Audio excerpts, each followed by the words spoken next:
গণমাধ্যম সংস্কার কমিশনের প্রতিবেদনে আদিবাসী শব্দের ব্যবহার গভীর ষড়যন্ত্রের অংশ বলে মনে করছে পার্বত্য চট্টগ্রাম ছাত্র পরিষদ। রাজধানীর শাহবাগে এক সংবাদ সম্মেলনে এমন ষড়যন্ত্রে গভীর উদ্বেগ ও ক্ষোভ প্রকাশ করে সংগঠনটি জানিয়েছে যে সাম্প্রতিক গঠিত গণমাধ্যম সংস্কার কমিশনের সুপারিশকৃত প্রতিবেদনে দেশের সংবিধান ও প্রচলিত আইন লঙ্ঘন করে আদিবাসী শব্দের ব্যবহার করা হয়েছে, যা বাংলাদেশের সার্বভৌমত্বের বিরুদ্ধে একটি সুদূর প্রসারী ষড়যন্ত্র। সংগঠনের নেতারা বলছেন, এই ষড়যন্ত্রের মূল লক্ষ্য পার্বত্য চট্টগ্রামকে বিচ্ছিন্ন করে একটি স্বাধীন রাষ্ট্র প্রতিষ্ঠা করা। 2024-এর 5 আগস্ট গণ অভ্যুত্থানের মাধ্যমে স্বৈরাচার মুক্ত বৈষম্যহীন বাংলাদেশ গড়ার যে নতুন অধ্যায়ের সূচনা হয়েছে, তার প্রেক্ষিতে আশা ছিল দেশ বিরোধী সকল ষড়যন্ত্র বন্ধ হবে।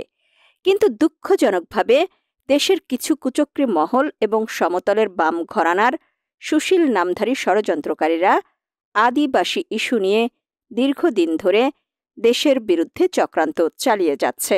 গণমাধ্যমে এই শব্দের ব্যবহার সাংবিধানিক স্বীকৃতি আদায় এবং চূড়ান্তভাবে পার্বত্য চট্টগ্রামকে বাংলাদেশ থেকে বিচ্ছিন্ন করার একটি ভয়ঙ্কর পরিকল্পনা বলে মনে করছে এই ছাত্র সংগঠনটি। 2005 সাল থেকে সকল সরকার বাংলাদেশের ট্রাইবাল জনগোষ্ঠীকে আদিবাসী বলে আখ্যা না দেওয়ার জন্য একের পর এক প্রজ্ঞাপন ও নির্দেশনা জারি করছে ও আদিবাসী বিষয়ক জাতিসংঘের ঘোষণাপত্রে বাংলাদেশ স্বাক্ষর না করলেও বর্তমান সরকারের গণমাধ্যম সংস্কার কমিশনের সুপারিশে 194 পৃষ্ঠার প্রতিবেদনে 113, 146, 147, 148 পৃষ্ঠায় আদিবাসী শব্দের ব্যবহার করেছে। কমিশনের প্রধান ও জ্যেষ্ঠ সাংবাদিক কামাল আহমেদ ইতোমধ্যেই প্রধান উপদেষ্টার নিকট এ প্রতিবেদন জমা দিয়েছেন। জমা দেয়া এ প্রতিবেদনেও আদিবাসী শব্দের ব্যবহার দেখা গেছে, যা অত্যন্ত নিন্দনীয়। যদিও বাংলাদেশ সংবিধানের 15 সংশোধনীতে বাংলাদেশে বসবাসরত বিভিন্ন ছোট ছোট সম্প্রদায় গোষ্ঠীকে উপজাতি, ক্ষুদ্র জাতিসত্তা, নৃগোষ্ঠী বলে আখ্যায়িত করা হয়েছে। এছাড়াও বিভিন্ন টিভি টকশোর মাধ্যমেও আদিবাসী শব্দটি ব্যবহার না করার বিষয়ে সাংবিধানিক বাধ্যবাধকতা সম্পর্কেও অবহিত করা হয়েছে। এ ধরনের আরও অনেক সরকারি প্রজ্ঞাপন থাকার পরও গণমাধ্যম সংস্কার কমিশনের প্রতিবেদনে আদিবাসী শব্দের ব্যবহার করা হয়েছে, যা অত্যন্ত উদ্বেগজনক। সংবাদ সম্মেলনে পার্বত্য চট্টগ্রাম ছাত্র পরিষদের কেন্দ্রীয় সাংগঠনিক সম্পাদক রাসেল মাহমুদ তার বক্তব্যে বলেন, বাংলাদেশের 99% বেশি মানুষ বাঙালি, বাকি আনুমানিক 0.50% ক্ষুদ্র নৃগোষ্ঠী, যাদের মধ্যে চাকমা, মারমা, ত্রিপুরা সহ বিভিন্ন সম্প্রদায় রয়েছে। জাতিগতভাবে আমরা বাঙালি বা ক্ষুদ্র নৃগোষ্ঠী হলেও আমাদের সামষ্টিক পরিচয় আমরা সবাই বাংলাদেশি। কিন্তু নিজ জাতি ও বাংলাদেশি পরিচয় বাদ দিয়ে কিছু কুচক্রী মহল, বিদেশি এনজিও এবং ভারতীয় স্বার্থান্বেষী মহলের প্ররোচনায় আদিবাসী শব্দ ব্যবহারের মাধ্যমে রাষ্ট্রবিরোধী কর্মকাণ্ডে লিপ্ত। এদের বিরুদ্ধে শক্ত ব্যবস্থা গ্রহণ করা জরুরি।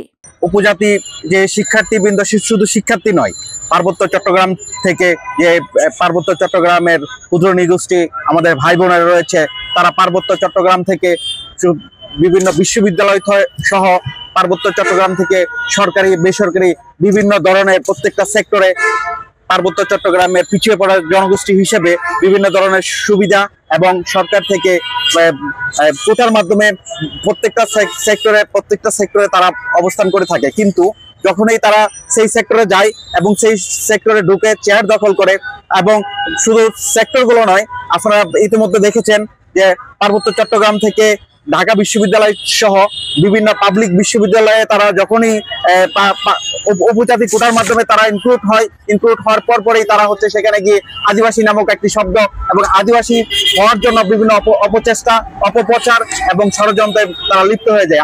আমরা অবাক হই, কারণ তারা হচ্ছে পার্বত্য চট্টগ্রাম থেকে যখন বিভিন্ন প্রতিষ্ঠানে তারা ইনক্লুড হওয়ার চেষ্টা করে, তখন তারা পরিচয় দেয় তারা উপজাতি, তারা ক্ষুদ্র নৃগোষ্ঠী, তারা পিছিয়ে পড়া জনগোষ্ঠী। কিন্তু যখনই তারা প্রতিষ্ঠিত হয়ে যায়, যখনই তারা প্রতিষ্ঠানে ইনক্লুড হয়ে যায়, তখনই কেন তারা তাদেরকে আদিবাসী বলে পরিচয় দিতে চায়। পার্বত্য চট্টগ্রাম ছাত্র পরিষদ ঢাকা মহানগরের সাধারণ সম্পাদক রিয়াজুল হাসান বলেন, আমরা জোর দিয়ে বলতে চাই, ঐতিহাসিক তথ্য এবং নৃতাত্ত্বিক গবেষণা অনুযায়ী পার্বত্য অঞ্চলের ক্ষুদ্র নৃগোষ্ঠীরা এদেশের ভূমি সন্তান বা আদি বাসিন্দা নয়। ঐতিহাসিক তথ্য অনুযায়ী তারা মূলত পার্শ্ববর্তী বার্মা, ভারত মঙ্গোলীয় এবং চীন থেকে বিভিন্ন সময়ে যুদ্ধ ও প্রাকৃতিক দুর্যোগের কারণে বিতাড়িত হয়ে বা অভিবাসী হিসেবে এদেশে বসতি স্থাপন করেছে। অনেক চাকমা ও মারমা পণ্ডিত যেমন সুগত চাকমা এবং সিনচাই মারমা তাদের বিভিন্ন লেখায় এই সত্য স্বীকার করেছেন। গঠিত গণমাধ্যম সংস্কার কমিশনের সুপারিশকৃত প্রতিবেদনে দেশের সংবিধান ও প্রচলিত আইন লঙ্ঘন করে আদিবাসী শব্দ ব্যবহার করা হয়েছে। আমরা মনে করি এটি বাংলাদেশের সার্বভৌমত্বের বিরুদ্ধে একটি সুদূর প্রসারী ষড়যন্ত্র, যার মূল লক্ষ্য পার্বত্য চট্টগ্রামকে বিচ্ছিন্ন করে একটি স্বাধীন রাষ্ট্র প্রতিষ্ঠা করা। গত 5 আগস্ট 2024-এর গণঅভ্যুত্থানের মাধ্যমে স্বৈরাচার মুক্ত বৈষম্যহীন বাংলাদেশ গড়ার যে নতুন অধ্যায়ের সূচনা হয়েছে, তার প্রেক্ষিতে আমরা আশা করেছিলাম দেশ বিরোধী সকল ষড়যন্ত্র বন্ধ হবে। কিন্তু দুঃখজনকভাবে দেশের কিছু কুচক্রী মহল এবং সমতলের বাম ঘরানার সুশীল নামধারী ষড়যন্ত্রকারীরা আদিবাসী ইস্যু নিয়ে দীর্ঘদিন ধরে দেশের বিরুদ্ধে চক্রান্ত চালিয়ে যাচ্ছে। সংগঠনের নেতৃবৃন্দ বলছেন, নানা ষড়যন্ত্রের মাধ্যমে আদিবাসী স্বীকৃতি নিতে উপজাতি, ক্ষুদ্র নৃগোষ্ঠীর কিছু ব্যক্তি ও সমতলের বাম ঘরানার সুশীল নামধারী কতিপয় ষড়যন্ত্রকারীরা এত মরিয়া হয়ে ওঠার কারণ কি? এর কারণ হল পূর্ব তিমুর, দক্ষিণ সুদান ও জিবুতির ন্যায় আদিবাসী স্বীকৃতির মাধ্যমে পার্বত্য চট্টগ্রামকে আলাদা রাষ্ট্র করার সুদূর প্রসারী পরিকল্পনা। সংবাদ সম্মেলনে পার্বত্য চট্টগ্রাম ছাত্র পরিষদের পক্ষ থেকে গণমাধ্যম সংস্কার কমিশনের সুপারিশকৃত প্রতিবেদনে আদিবাসী শব্দের ব্যবহার প্রত্যাহার করার দাবি জানানো হয়।